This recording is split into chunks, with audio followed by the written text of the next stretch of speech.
তাহলে কি পড়াশোনা ছেড়ে দেবে? এত যে আকাশ ছোঁয়া কাট অফ, ডব্লিউবিসিএস এর এত আকাশ ছোঁয়া কাট অফ, তাহলে কি পড়াশোনা ছেড়ে দেবে? অনেকে বলছে যে আর আমার হবে না।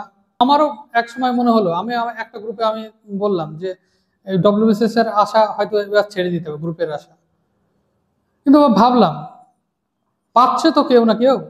তারা কিসে পাচ্ছে? তারাও তো রক্ত মাংসের মানুষ। তোমাকে সেই এক্সেল ইসে নিয়ে যেতে হবে। পিএসসির সে গাফিলতি অনেকগুলোই হচ্ছে, সেটা কিন্তু কিছু তো বলার নেই।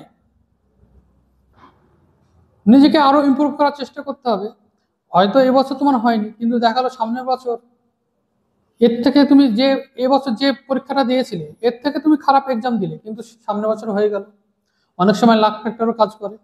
হ্যাঁ, 2022-এর কি হলো, অনেকে আছে 2022-এর আগে তারা 4-5 বছর ধরে প্রিপারেশন নিয়ে প্রত্যেক বছর মেন দিয়ে ডাক পায়নি, ইন্টারভিউ ডাক পায়নি, কিন্তু এবার 2022-এ গ্রুপেতে ডাক পেয়ে চাকরিও পেয়ে গেল।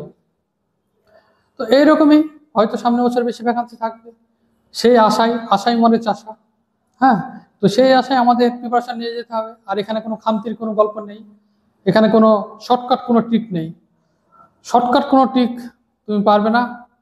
আর কোনো ওই যে স্মার্ট ওয়ার্কের গল্প শোনা যায় অনেক সময়, যে একটা বই পড়লে হয়ে যাবে, দুটো বই পড়লে হয়ে যাবে, সেসব গল্প খাটবে না। তোমাকে ইন ডেপথ পড়াশোনা করতে হবে। চলো, আমিও আছি তোমাদের সঙ্গে, একই পথের পথিক।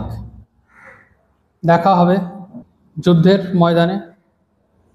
রিস্টার্ট, নতুন করে আবার শুরু হোক। চলো।